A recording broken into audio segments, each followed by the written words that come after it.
Hi, everyone. This is Raquel. Hi, and this is Jennifer. Welcome to Madness Cafe. This is a feminist podcast where we talk about women's issues, politics, and health and wellness.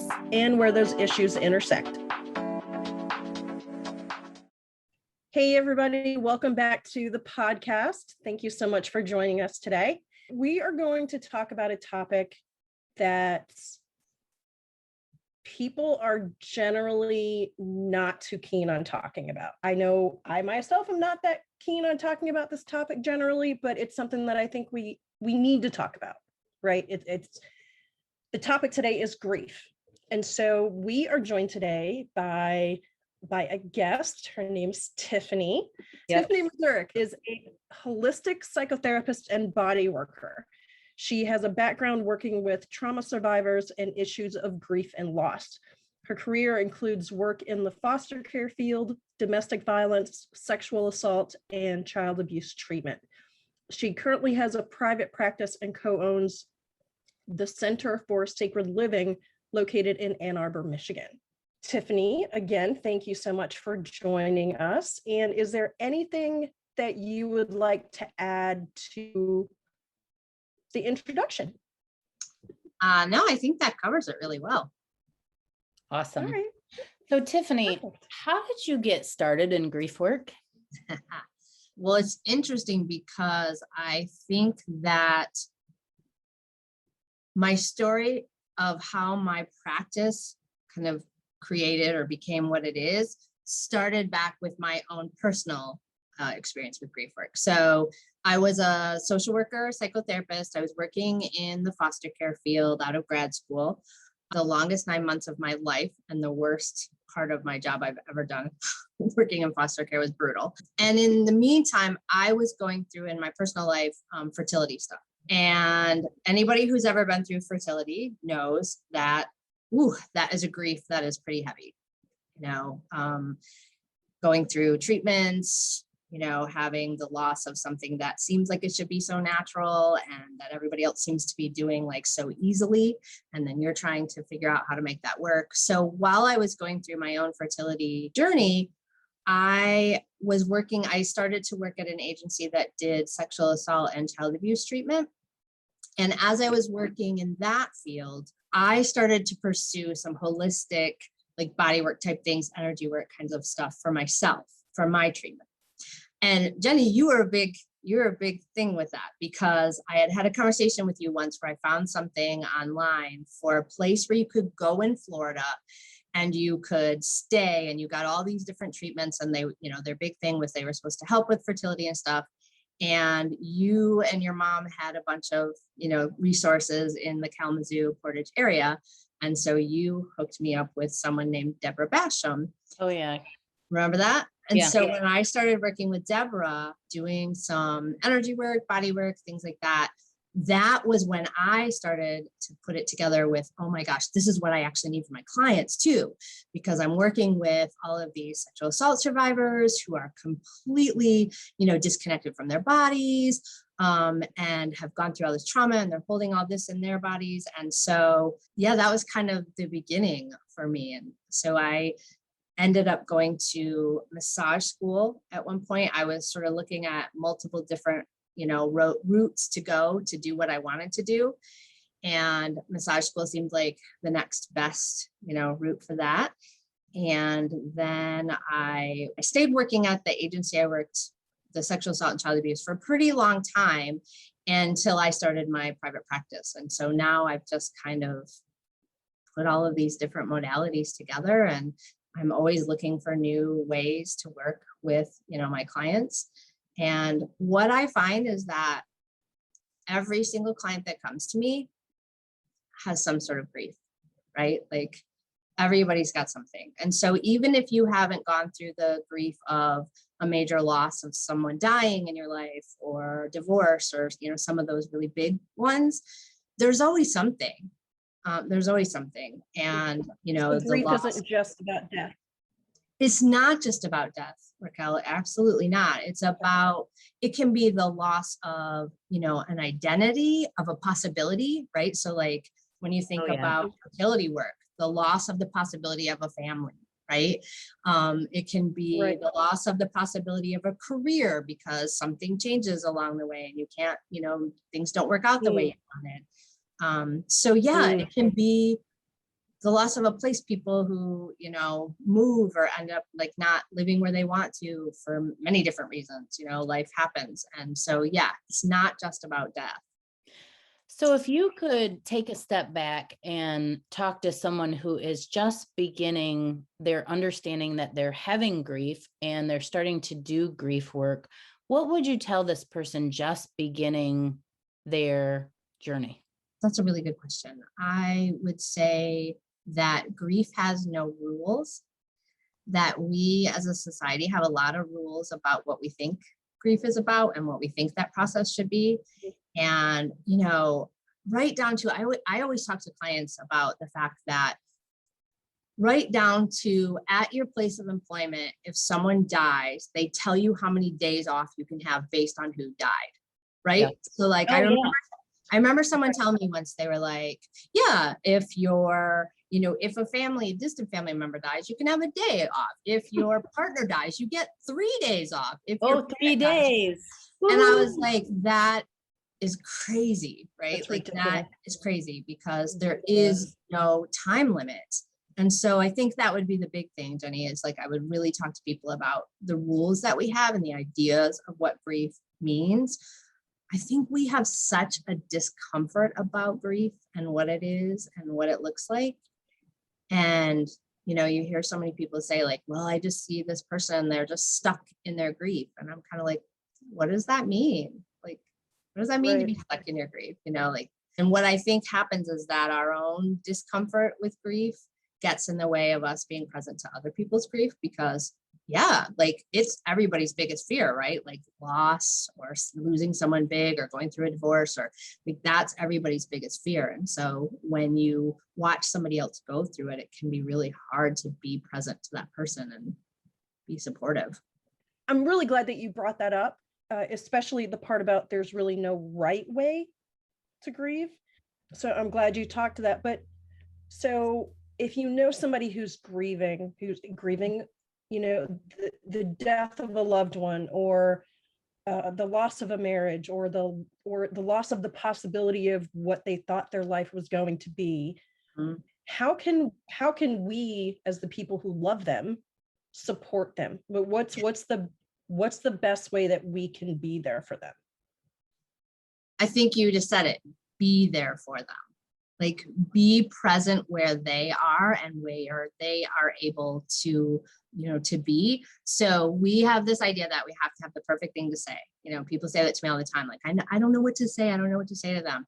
And I'm going to be honest, having gone through multiple losses in my life, people say really dumb things. Yeah, they do.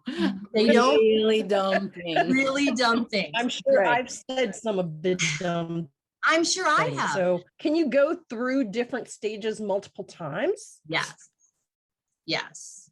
Oh yeah. I'm going to say, oh yeah, you can. That's all. It really does. It really does suck. And the thing about grief that makes it, I think, even more complicated is that grief encompasses like every emotion. So you've got sadness, you've got anger, you've got loss, you've got, like so many, it's so complicated, right? Even joy. I feel like with the grief I have over my mom with Alzheimer's, part of the grief is based on the joy, or the love, or all the positive aspects. Right. The grief is over the loss of all of those things that we once shared. Exactly. So you feel it all. Right. I feel that joy. I feel that love. And then I feel the grief. Yes. And then that hurts. Right. Oh, yeah. It's so many things. And people feel guilt and they feel shame and they feel like, so in my household, we recently lost a cat a few days ago. And I'm sorry. Thank you. And the teenager, who owned it, her name's Kaylee. Kaylee came home a few days after Stella had died, and she walked in the house and she said, "Is it bad that I don't feel sad today?" And I said, "Absolutely not. It's okay. You probably needed a little break. Like it'll come and it'll go and it'll be okay." But she was feeling guilty, right? Like They I felt totally get guilty that. because they were not having, pain and sadness and 24/7. And that's where we go. And that's what I see with my clients a lot. Like clients who come to me after a loss and when they're dealing with the guilt or the grief, it's a lot of those moments of, if I'm okay, does that mean, that I didn't really love that person enough? Or that I'm a bad person. If I'm okay, am I now a bad person? Yeah. Wow. That's huge. Thinking about it, I've had thoughts like that before. Like, am I bad that I'm not crying all day, every day over whatever loss? Yes. Right. Am I a bad person for continuing to live my life? But Raquel, how could your system take that? It couldn't, Right. it couldn't survive going into that mode for that long. Right.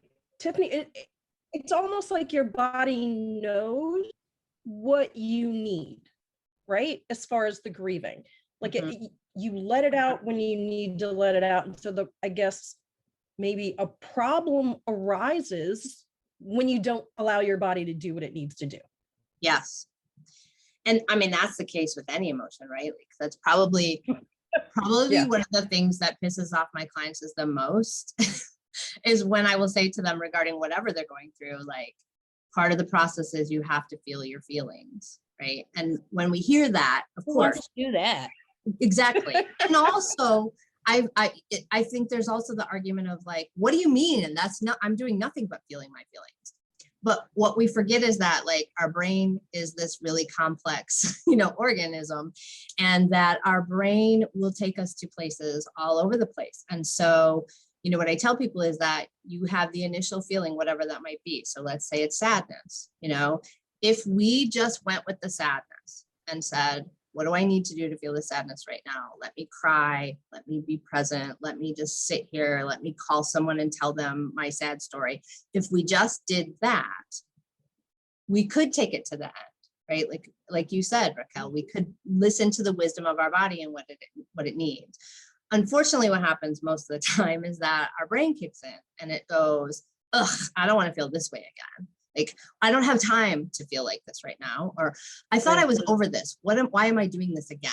Like, all those things, we start to judge ourselves and we start to argue with ourselves. And then we stop the process of feeling the emotions. So when I say to people, feel your feelings, that's what I mean. Like, be aware of the fact that when your brain starts to talk to you about like why you don't want this feeling, you're interrupting that process. Right. Yeah. I think it's a really, really important thing to bring up, being that the things we keep talking about is the suppression of emotion, the feelings of anger, the feelings of grief, the feelings of all of it, really. What do you think long-term that does to our body? Well, so this is part of what got me into the holistic side, right? Because I think that what I've said to people and what kind of led me, like I said, to do body work, to do energy work, is that I was working with sexual assault survivors. I was working with people with really intense backgrounds of abuse. And I kept seeing the same types of physical issues, the issues with, their period and their uterus and, just all of these female problems. I saw people who were really struggling with, their weight and with just all kinds of illnesses. And so we, as I would start to help them to try to connect, I recognized that, like, of course, right, when you go through some really big trauma like that, you're going to disconnect from your body. You're going to disconnect from the place where the pain occurred and where you felt violated. And when we disconnect from our emotions in that way, when we disconnect from our physical body, then we're paving the way for like future illness, right? Like they call it disease, right? And It's because we're not at ease in our body. We're not connected with our body. So one of the things I love about, like, I do something called craniosacral therapy, and what that includes something called somato-emotional release. And what that does is helps to find those places in the body where you're literally storing that tension, where you're storing that old emotion. So, when I first started doing craniosacral, I remember once I was just practicing on everybody I knew. And I was working on a friend of mine, and I had no specific ideas of the outcome, right? I just wanted to show her what I could do and, like see how it worked for her. And I was working on her, and I was actually working like at the abdomen area, kind of near the womb, near the uterus. And she said, "What? I don't know what you're doing right now, but I'm going to cry." And I was like, "Okay, that's all right." And so, I just kind of took her through some breathing, and she cried, and she, kind of let it all out. And afterwards we talked, and she said it was all of those emotions from she had a miscarriage. It was all the emotions. I didn't remember that she had a miscarriage. She didn't have any idea that was going to come up during it, but it was like, it gave the space for the body to let that up and out, and for her to like feel relief from that. And I love when those kinds of things happen all the time magically in the treatment room, where you just have no expectations.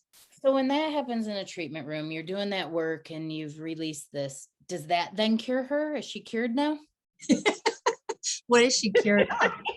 And that's what I want to know. Jennifer wants an instant, just all of a sudden it's all done, cured. There you go. Okay, she did her emotional work. She did her nice massage and her craniosacral, and you got it all worked out. And she cried. She right? cried. She let it out. Done. Is it done? Okay, well, what I tell all my clients, Jenny, is that the day that I know the answer to this. The day that we finish all of our emotional work here in this life is probably the day or two before you're done. Oh, that sucks.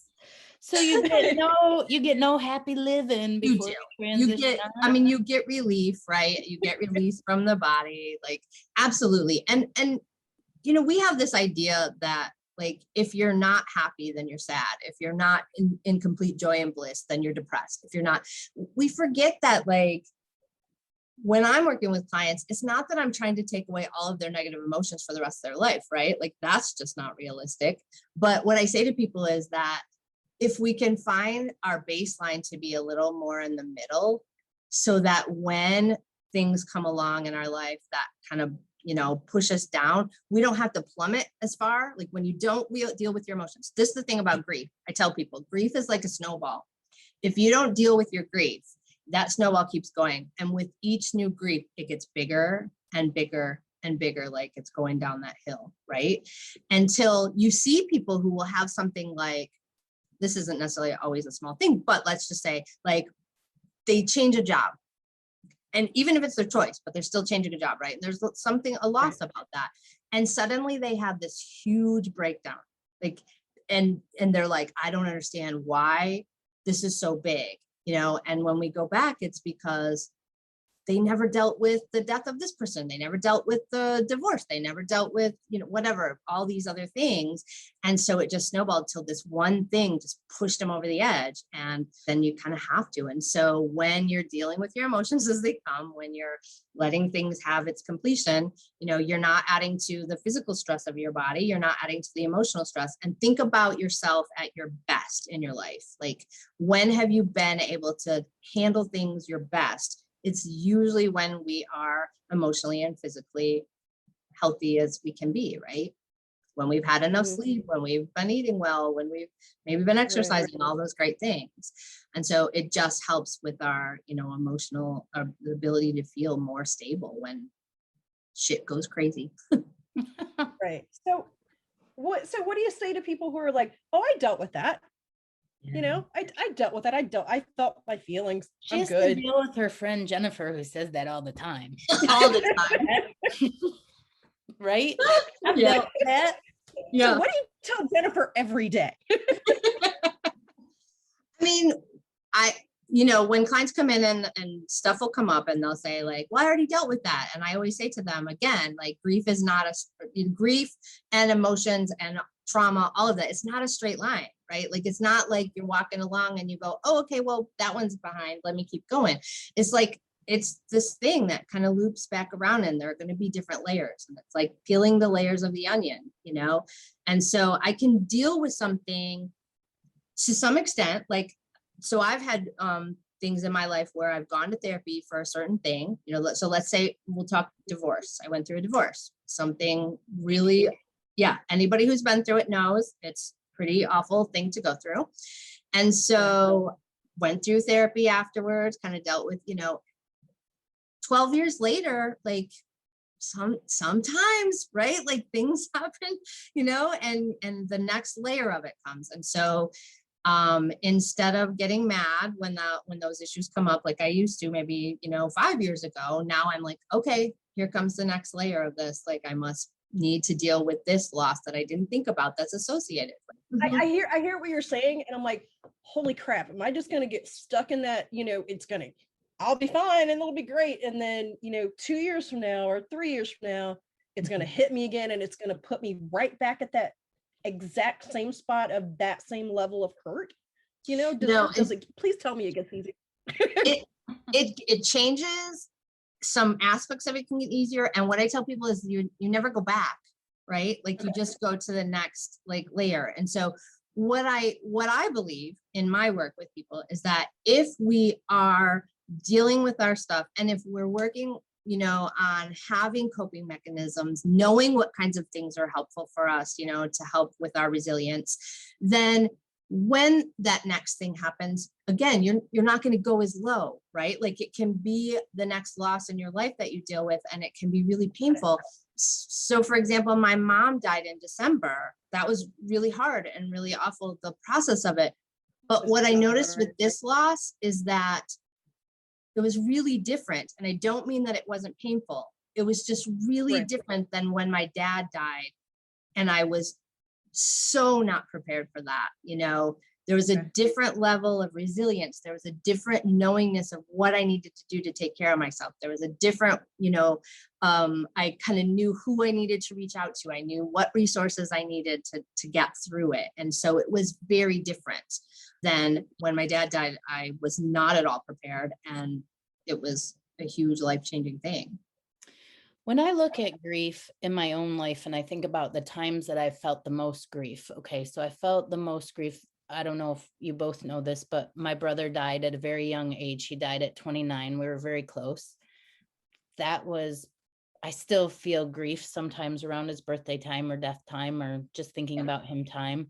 My sister died. I feel grief around that. I feel grief. I also lost a child. I feel grief around that.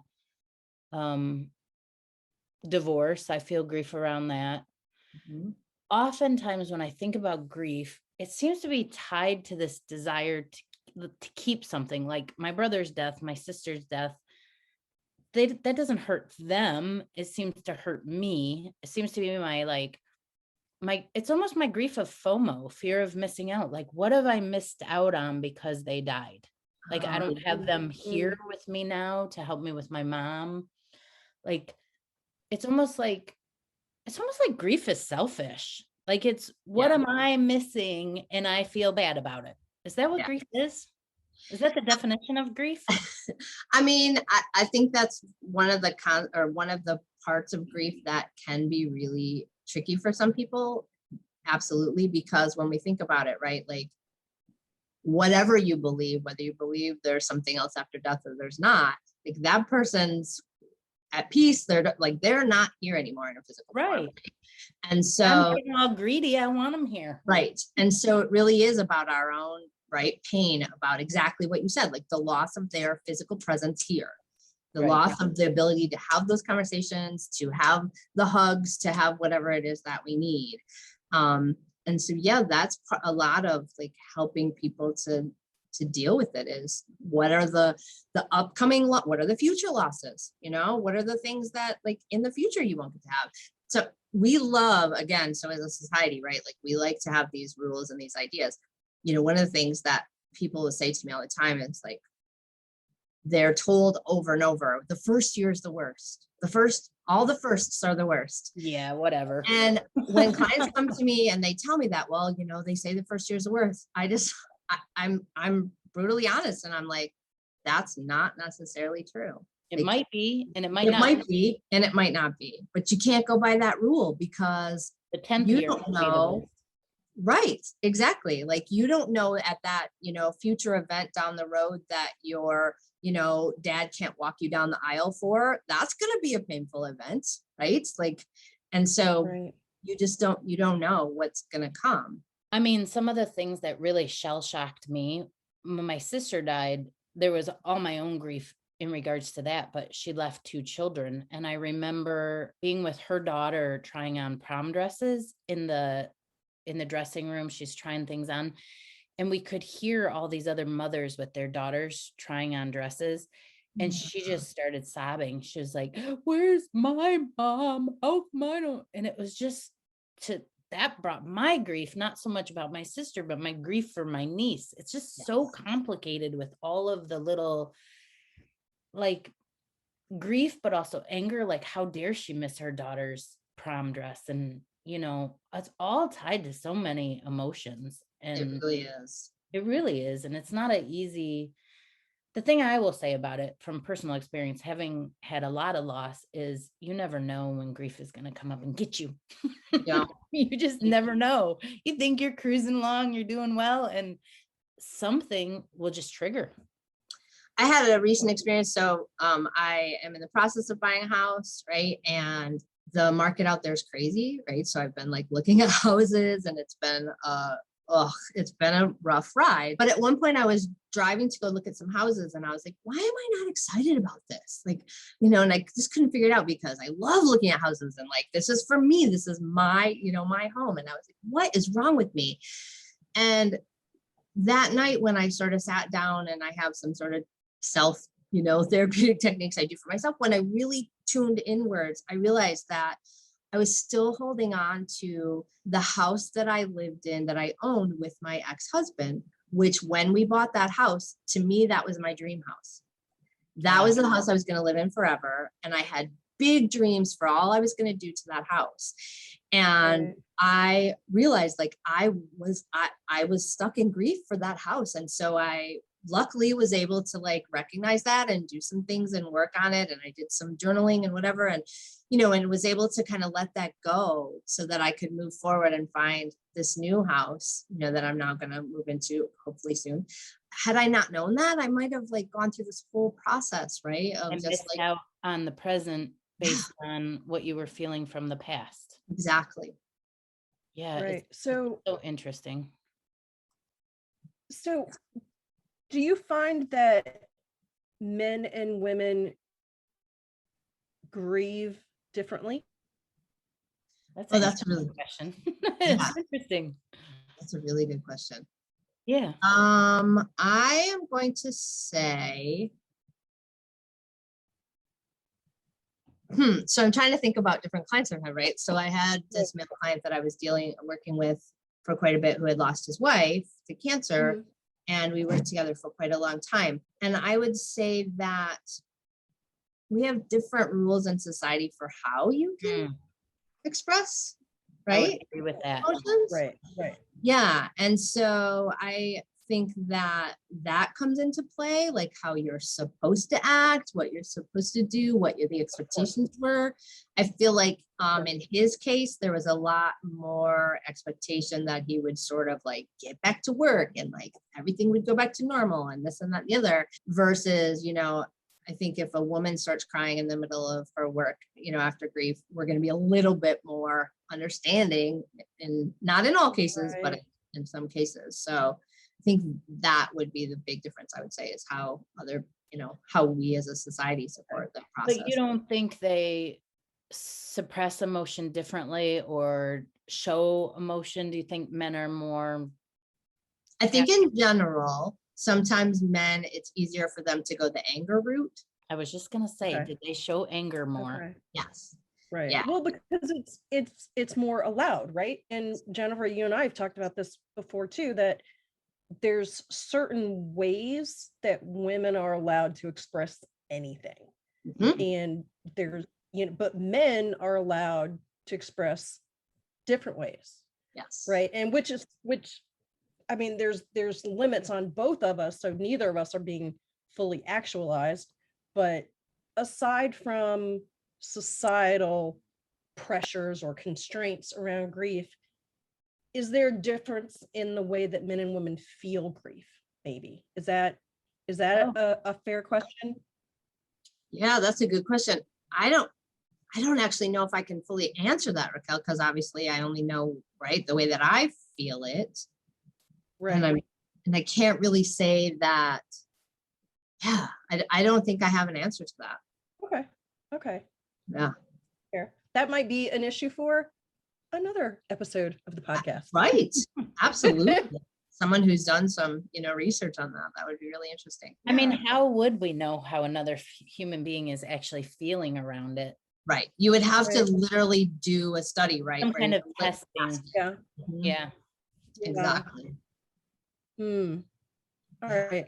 My nerd self is processing that and figuring out how I can nerd out on it. So, that'll be a different episode. So for people who are grieving for anything, the loss of anything, Mm-hmm. what can they do if they can't get to you, or if they can't get to another therapist who can help them through this? What are things, or if they're in between therapy sessions, what's something that people can do to help sort of process the grief that they're feeling so that it doesn't overtake them? Yeah, that's a good question. I think that I always tell people to be really good, again, to be really gentle with themselves and really good with their own self-care, right? And to learn to kind of have resources, at their fingertips. So do I need to reach out to somebody, and who are those people that feel safe that I can reach out to, right? Do I need alone time? Do I need to go and take a walk? Do I need to do some journaling? Do I need, and I will sometimes with clients literally have them make a list, because when you're in it, right? Like That's not a good time. It's not easy to think about what you need in those moments. So I'll have them make a list of different things that are good coping mechanisms for them and put it someplace where when they're in that place and they're just feeling completely, overwhelmed, they can go and look at that list on the refrigerator or wherever it is and sort of try the things that they know have been soothing for them. What I think is really interesting of this whole thing is that it sounds like to me that grief work really sucks. Like, sounds like it sucks. Who wants to spend their time doing that crap? Sounds horrible. Sounds like a lot of work. What would be the benefit to doing it? Like, why do I want to put myself through all this misery? What's the benefit of doing your grief work? What do I gain by putting myself out there and doing this? I mean, I always tell people that there are always gifts in grief, and you don't know what they're going to be. There's going to be sort of these hidden things. So, for example, the one client who lost his wife, he was left a single dad, right? And so we worked together, and probably a year down the road, like, he acknowledged, I'm a much better dad than I was. My relationship with my kids is much richer than it was before. Totally can see that. Yeah. And so things like that, right? Like things we don't expect to have happen, where we sort of grow in different ways from having gone through the loss of this person that we loved. For me, the gift of my divorce, as painful it was, is that I am, like, who I am today, pretty certain I would not be, because of kind of the trajectory I was going in my married life. Like, so I absolutely, look at that and go, okay, well, there's a lot of things I wouldn't have done. There's a lot of places I, wouldn't be. So I'm pretty happy for those gifts. So I think that's part of it, Jenny. I think the other part of it is the thing that grief does. And I loved, like, years ago, I used to get this email newsletter, and one came through one time, and I just loved this. They had this picture of someone sort of standing, looking over a mountain at a rainbow, and it was all in black and white. And they talked about how when you're in the kind of cloak of grief, it drains all the color out of life. Mm-hmm. So you can be sitting with a group of people who are laughing and having a great time, and you might even be smiling, and you might even be having a conversation, but there's just this like heavy blanket on your emotions, right? Like you don't really feel the connection. You don't really feel present. You can't really feel the joy.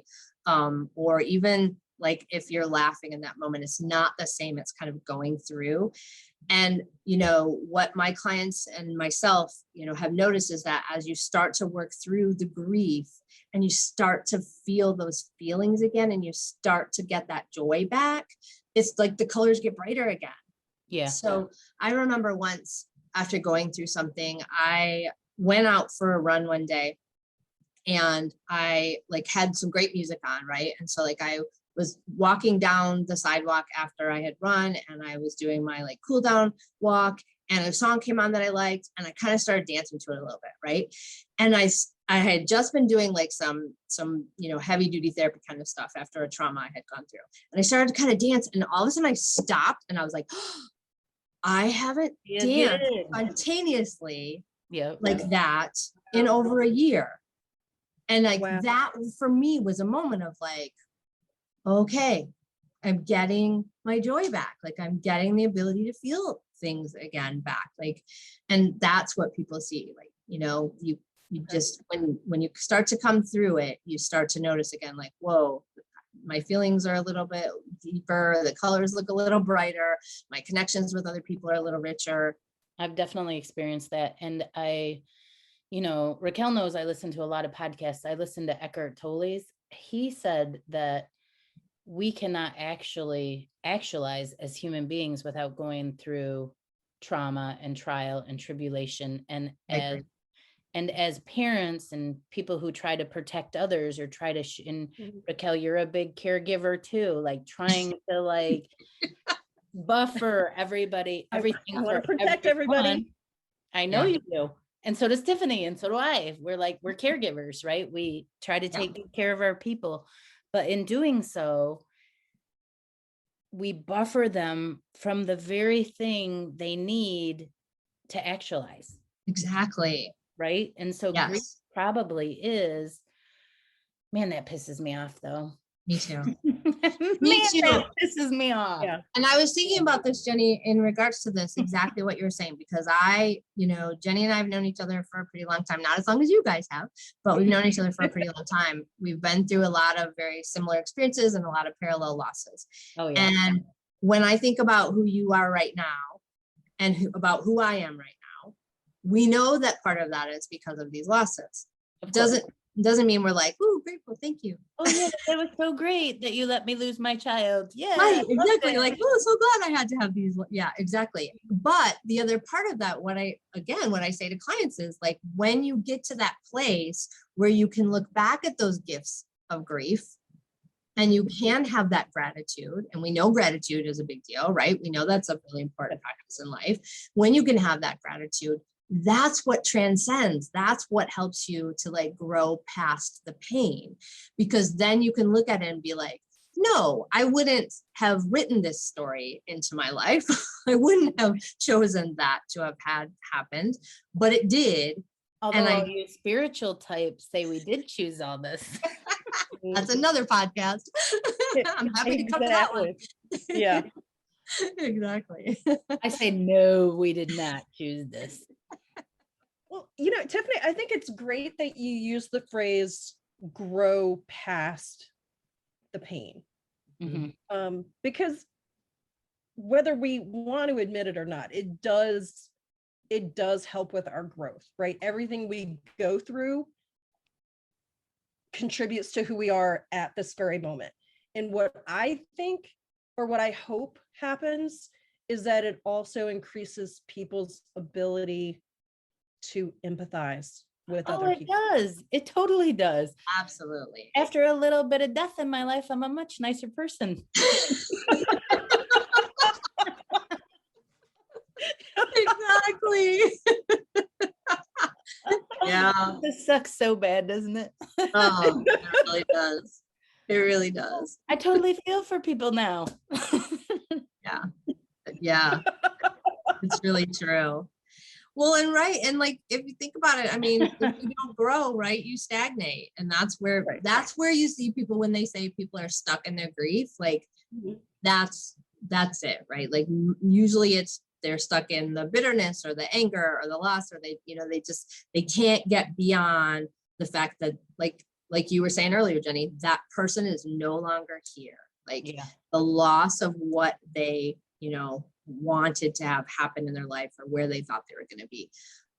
All right, I have a question for both of you because I have a grief fantasy. Do you guys ever have a grief fantasy? Oh, I think you and I have talked about this before. Yes. I don't know what that means. All right, I'll explain mine and then I'll ask you if you have one.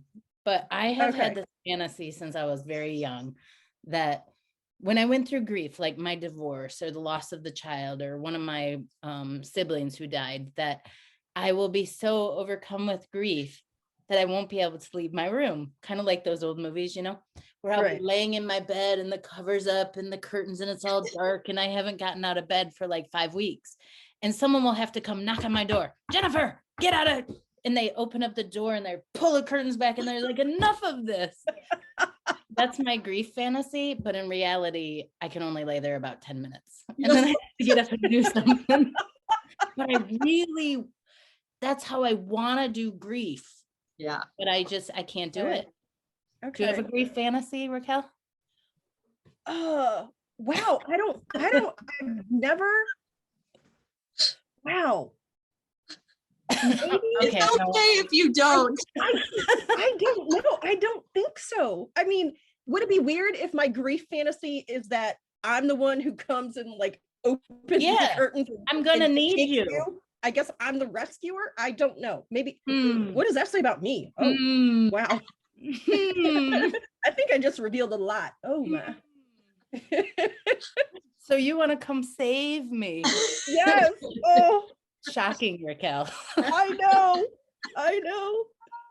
Tiffany, what's your grief fantasy? Well, I mean, the same as yours, and you and I talked about this. I remember this years ago. Jenny and I had both gone through losing. I had lost a pregnancy. You had lost a baby, and we were attending a grief support group together for people who had lost. And same. I said to you, I have that exact same thing. But we both laughed because I said the same thing. I was like, can't sit still long enough. Can maybe stay in bed for a day, and then it does not work for me. Like I'm not that person. I wanted to though. I wanted someone to come save me and pull the curtain. I needed you, Raquel. Yeah, this is just for me personally, but nothing makes me more uncomfortable than pity. True. Me too. Right. And so and so when people go into the like, oh, you poor thing, oh, like you've been through so, it makes my skin crawl. It makes me super uncomfortable. Raquel isn't gonna do that. She's gonna whip those curtains up and she's gonna say, get out of bed. I've had enough of this. Put your running shoes on. We're going out the door. Perfect. That's what I need. Oh, but honestly, I'd be a little bit afraid that you tell me to fuck off. But but then I would think, if you're telling me that means you're okay. That means you're coming out of it and you're gonna be all right. I would push through it and I would just shake you and open up the curtains and make you go for a run. In my fantasy, I can barely move. You gotta feed me with a spoon. Nope. Mine's not quite that bad. Nope. I would do that maybe for 5 minutes and then I'd be like, oh, you can do this. Yeah. I am not your mother. Yeah, I think for me, because my emotions always feel so big when I'm in them, I just fantasize that there's someone who's able to just sit and put their arms around me and be present to that. Because as someone who is very empathic, it's different when I'm with clients. Let me say that first. It's different with a client, but when it's someone that I have a personal relationship with, I can feel other people's emotions so strongly that it has taken a lot of my, skills. And I sometimes have to like harness the inner therapist to be able to be and not try to fix it for those I love because I want it to go away. This is for everybody, right? Like this is where our discomfort comes in. Is that we don't want to feel other people's pain and we don't want to see those we love in pain. And so that's where, the need to say the perfect thing, to quickly make it go away, to hand someone a Kleenex, So for me, it's more about like, can someone, like I said, can someone just sit with me present and put their arms around me and say, it's going to be okay. Eventually just cry. It's okay. I did an inner child healing thing last weekend, or one thing that I learned from that is emotions can be hard and they will suck, but they won't kill you. Yes. They will not kill you. Yes. Yeah. And I work with clients who have been through really awful things. And I always have to remind them, you've already lived through that horrible, awful thing and you survived it. So the emotions you're having now, while they're terrible, they're not the actual event that you went through that led to it. Like, you already survived that. Right. And as Glennon Doyle says, we can do hard things. You can do hard things. Yeah. I think we should start counting how many times we mention Glennon Doyle or Brene Brown or whatever other. They're going to have a podcast coming up where Brene Brown versus Oprah. No, Raquel told me it couldn't be versus. It's Brene Brown. Or no, how did we say it? I don't remember, but it's coming up in a podcast. All right, that's great. Yeah. All right, so we are kind of running out of time. So to be conscious of your time, our listeners' time, are there any final things that you would want to say to listeners who maybe need some help, or just final thoughts? Do you have any final thoughts, Tiffany? I guess the only thing that I want to end with is just,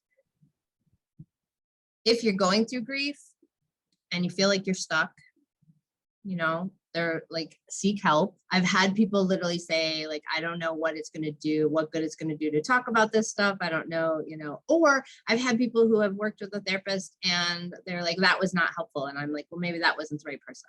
So, just like with anything with your, wellness, you're not going to go to a doctor, and if he or she can't, cure what you need or can't address the problem you have, you're going to find somebody else, right? Like, do the same with, find whatever. And there are so many different types of things out there. There's traditional talk therapy. There's, some new holistic types of, treatments out there. There's tapping, there's EFT, there's just all these great things that work really fantastically. And so lots of things. Don't give up. Don't give up. Don't give up. Wow. That's a great message. Don't give up. I love it. Thank you, Tiffany, so much for being with us today. My website is www.sacred-healing.com. So they can find me on the website. I'm not really professionally on Instagram or Facebook at this point. Most therapists, like, I'm really busy, so I haven't really had to do any of that stuff. So I am lucky in that way, but yeah, check out my website. Luck, Tiffany, it's not luck. Thank you. It's your hard work. It's your hard work, and you're good at what you do. So own that. Thank you, ladies. Yes. And we will put your website in the show notes so that people can reach out to you and get the benefit of your knowledge and your wisdom and your great work. So thank you for what you do. Thank you. All right. Thanks for being here today. Thanks for having me. Bye. Well, Raquel, another great episode. That was super good. Although I don't really like talking about grief. I think it's not for me. Yeah, I mean, it's not for me. It's a downer, but I think it's important, that we talk about these things, right? It's okay to have the difficult conversations. They won't kill us, right? I mean, they're hard, but maybe the more we talk about difficult conversations, the easier it'll be to have them and maybe get some benefit, and to know that grief isn't just death. I think that's a huge takeaway, at least for me, that grief, you can feel grief over all kinds of things, a loss of a job or change in your situation in life, or, I mean, there's, you can grieve lots of things. To me, grief is about what you thought was going to be versus what came to pass. And so that could be the death of a loved one. That could be your marriage that didn't work out. That could be a relationship that doesn't work out. We grieve so many things, or we stuff it down and we don't grieve it, but it's very important. You know what I would really love it if our listeners would do, because I think this grief fantasy was fun in a weird sort of way, but I think it was really fun to talk about grief fantasy. So if you have any grief fantasies, send them our way. Put it in the comments on Instagram. We'll respond. Send us an email. I want to hear a grief fantasy that's better than my own. Yes, everybody, please try to top Jennifer. Fantasies. All right, Raquel. That was awesome. I'll see you next week.